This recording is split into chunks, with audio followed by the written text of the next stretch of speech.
Your local news. Next on Eyewitness News, live at 11, tense moments for an American Airlines flight when a passenger on board tries to ignite explosives in his shoe. I'm Drew Levinson. A plane bound from Paris to Miami is diverted to Boston. That story is coming up. And a new day dawns in Afghanistan with the inauguration of a new leader. We will have that in the latest news on the war on terrorism. Plus, find out where Las Vegas, Henderson, and North Las Vegas rank on a list of the safest and most dangerous cities in the U.S. You're watching Eyewitness News at 11 with Colleen May, Mark Pfister, and Chris Matthews. A suspect is in federal custody tonight after an emergency forced an American Airlines flight to be diverted to Boston. Good evening. I'm Lisa Johnson in for Colleen May.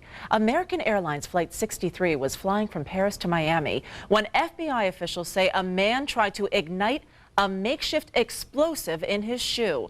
Military jets escorted the jet to Boston's Logan Airport, where FBI agents arrested the man on charges of interfering with a flight crew. They're investigating whether he used a fake British passport under the name Richard Reid. FBI officials do say the suspect is not of Middle Eastern descent, as earlier witness reports indicated. Channel 8 Eyewitness News is live. Drew Levinson has the latest. A warning to the airlines that potential hijackers might try to smuggle weapons in their shoes. Tonight in Boston, federal officials have a man in custody who allegedly smuggled not only weapons but explosives in his shoes, but they didn't find that out until after he'd crossed the ocean. After a mighty scare in the air, federal authorities in Boston questioned passengers on board an American Airlines jet well into the night. The Paris to Miami flight with 197 people on board was diverted to Boston's Logan International Airport. It was escorted by two F-15 fighter jets like this one.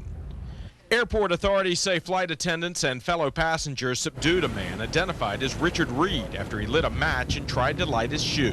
When they saw what this individual was attempting to do and literally tackled the individual. And then we tied him up with belts and wire, and I think we gave him a couple of doctors gave him an injection.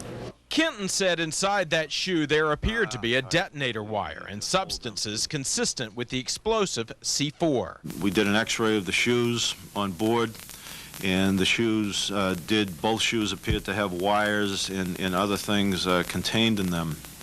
At this point, we then set up a removal by the bomb team of these shoes and isolated them on the airfield and disrupted them. Authorities believe Reid's British passport that was issued 3 weeks ago is bogus.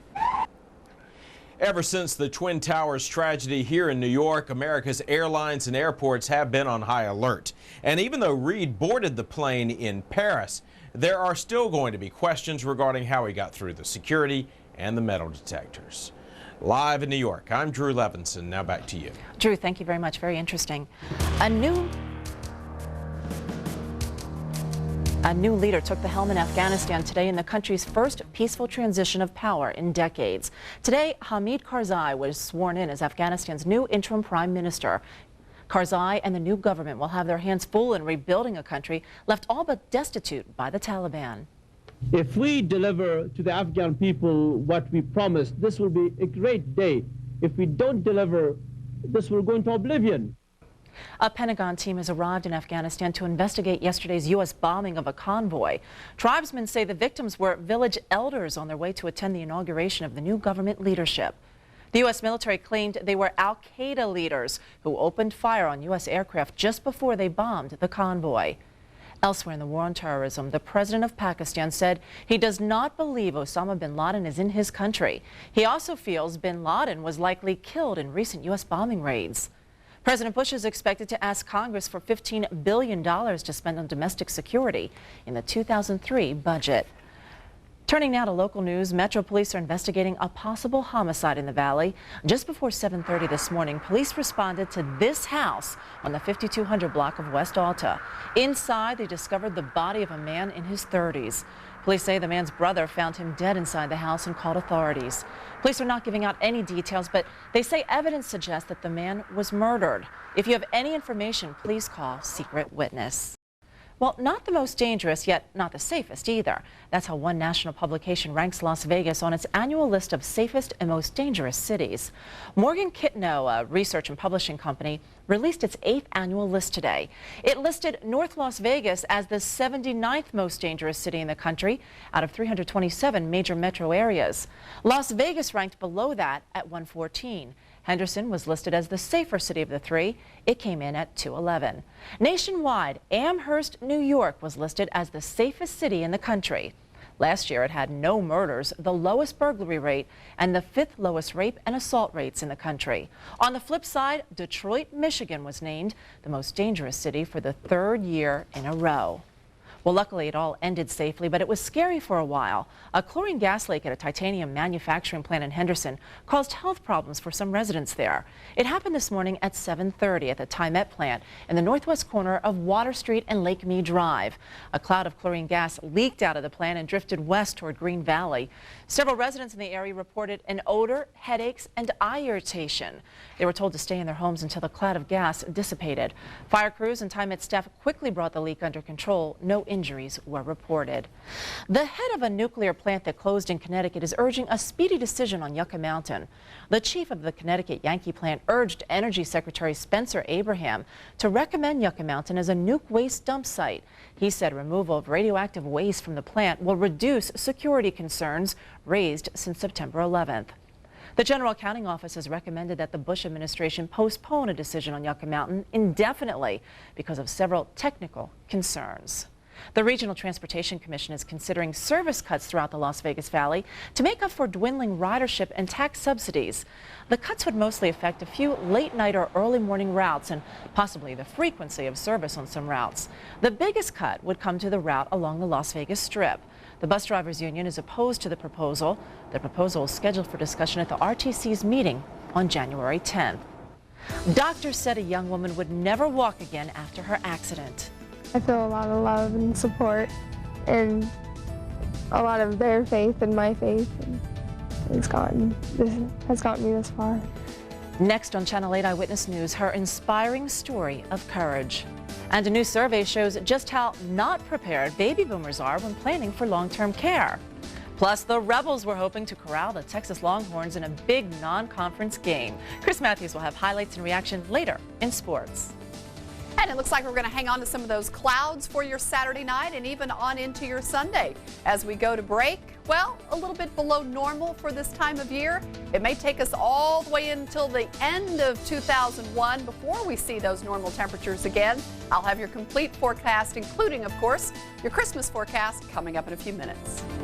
You're watching Channel 8 Eyewitness News with Colleen May, Mark Pfister's weather forecast, and sports with Chris Matthews. 2001, the year in review. Channel 8 Eyewitness News reflects on the people and events that defined a year we will never forget. The controversial court cases that challenged our legal system, the demolition of our past to make way for our future, and the unimaginable tragedy that forever changed our lives. Join anchors John Gilbert and Polly Gonzalez for a look back at 2001, a year in review. Christmas Day at 4, only on Channel 8 Eyewitness News.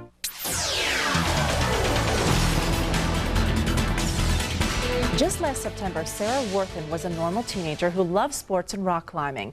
Then came an accident that would threaten to change her life forever. Channel 8 Eyewitness News reporter Carol Wilkinson has the story. In the blink of an eye, Sarah Worthen went from accomplished athlete to quadriplegic. But Sarah beat the odds, and here's her amazing story. It is the walk that doctors said Sarah Worthen would never take after a fall during a rock climbing trip left her paralyzed. Made it this far. Welcome home. All right.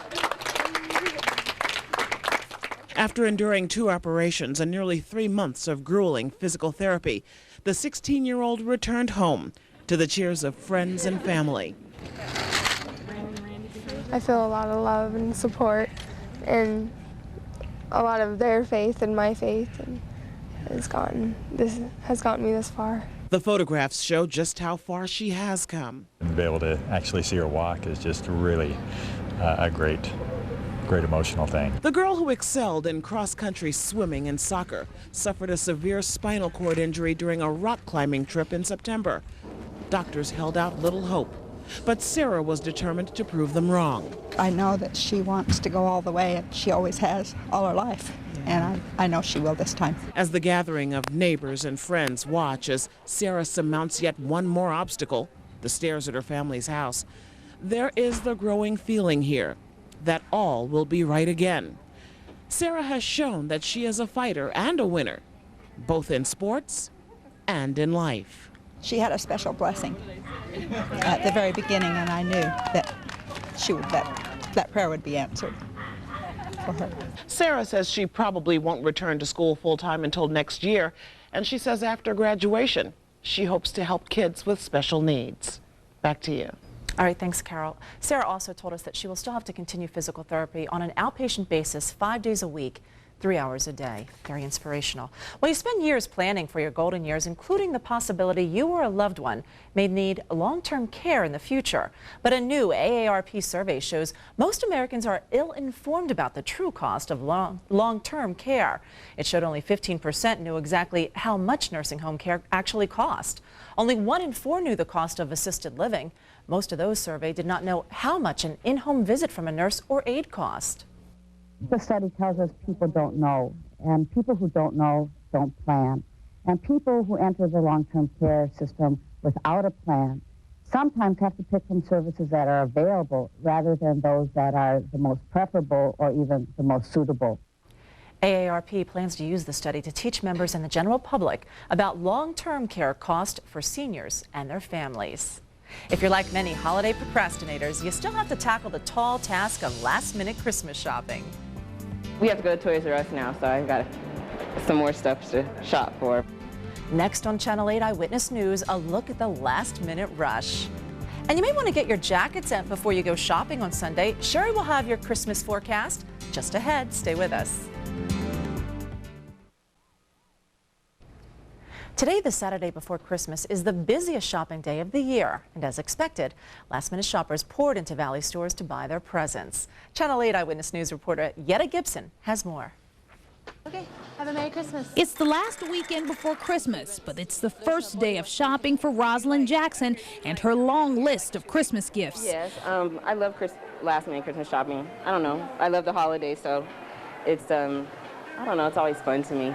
Apparently, a lot of others enjoy it too. Just seconds after the doors opened here at the Boulevard Mall, last-minute shoppers poured in with their last-minute lists. It's Christian, Michael, Andrew, Arthur, Ramona. And got those last-minute gifts wrapped. Tell them I just need new fingers. And some little ones even told Santa for the last time everything they wanted for Christmas. Cotton candy. What else? Toys. What else? Cotton candy. Jackson and many others here Actually, I like this. have set aside most of their day to get all of their shopping done. We have to go to Toys R Us now, so I've got some more stuff to shop for, but other than that, I'm almost done. A lot of people we talk to here say Christmas shopping early is pretty much a thing of the past. Yetta Gibson, Channel 8 Eyewitness News. Did you get your Christmas shopping done? You know what? I'm doing pretty good. I may only have 1 or 2 little things, and I'll probably come up Christmas and go, oops. That's when you get the extra gifts. You just pull them out real quickly. Here you go. Out of the sock drawer. Yeah. Oh, Christmas socks. Those are nice. Well, we're feeling a little cool outside, but you know, those clouds are actually keeping us a little insulated. Yeah. So temperature's not quite as cool as we normally would be right now with clear skies. But afternoon high only 51, and couldn't make it to the normal of 56 today. And it will take us a few more days to do that. We're in our first full day of winter. It arrived yesterday, so we're going to hang on to this cooler weather for a while. But for Las Vegas, the normal afternoon high, the coolest really that we ever get, is supposed to be 56. And we've hit that about this time of year.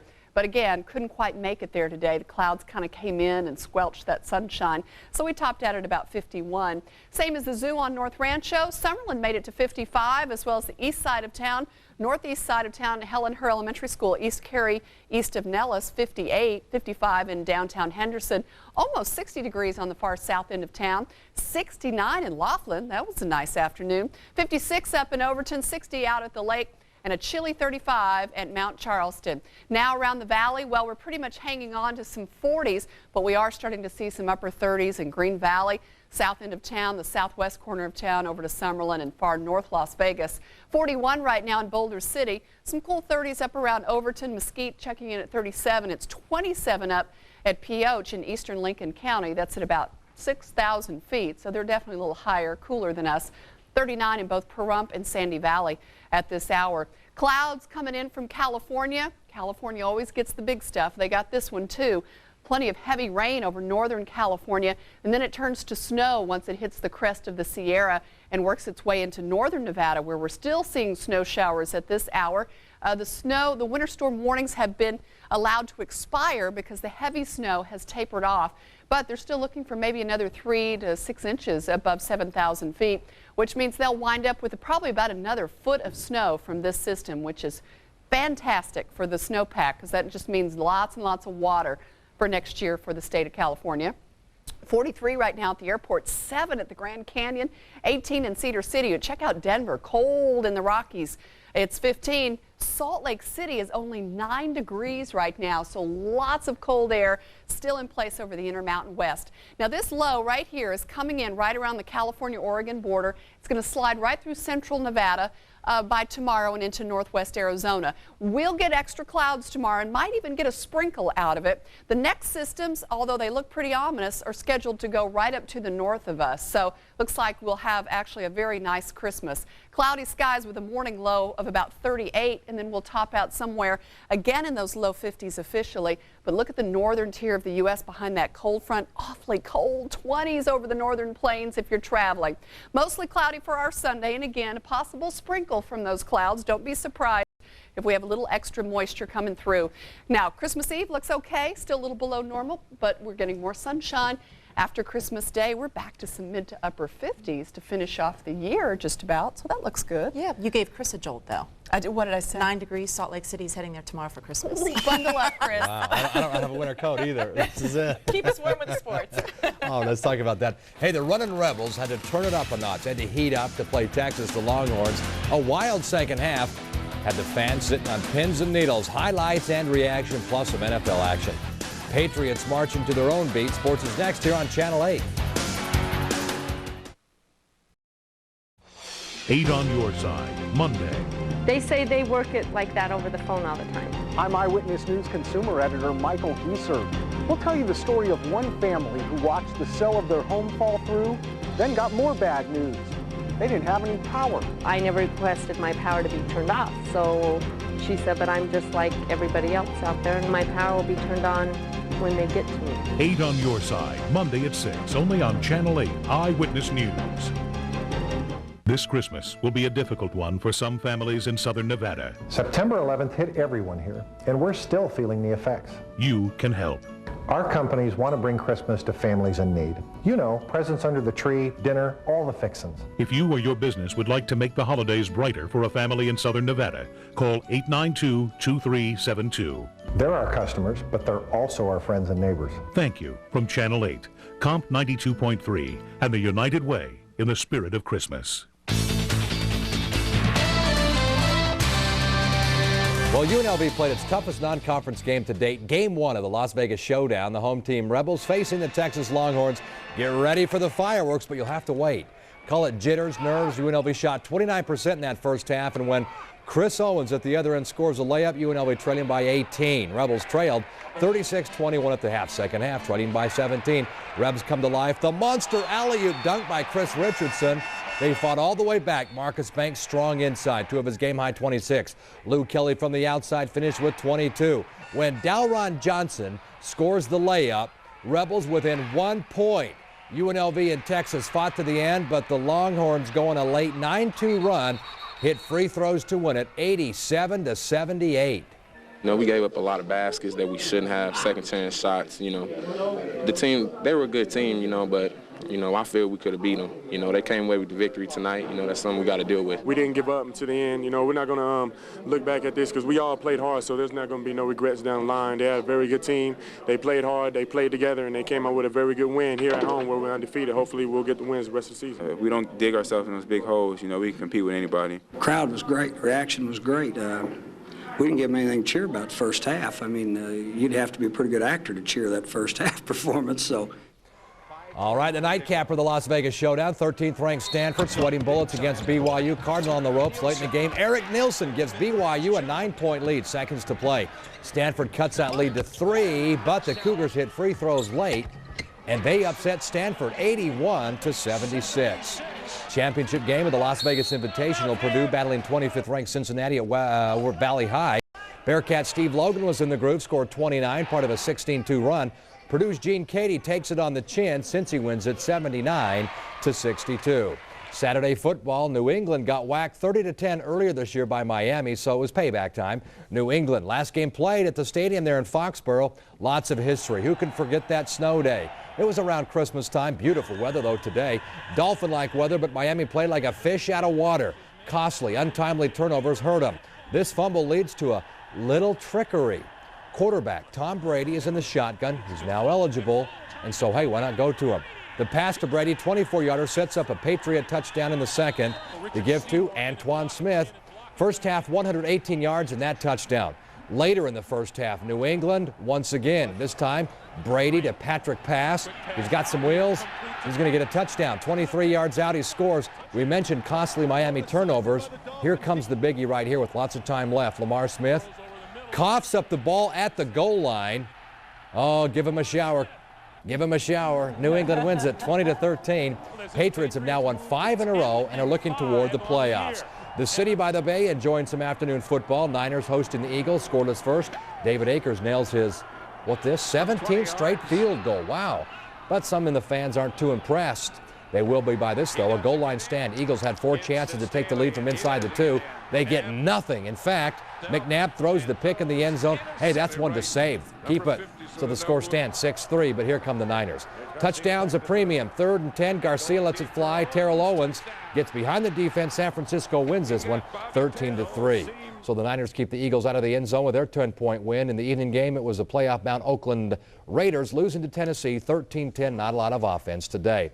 Las Vegas Bowl should provide fans something pretty exciting. If the pregame festivities any indication, this will be a wild one. Battles have begun. Utah won the pie-eating contest. Wasn't hard to tell which pie they were eating. USC won the Elvis impersonation. Hey, you be the judge.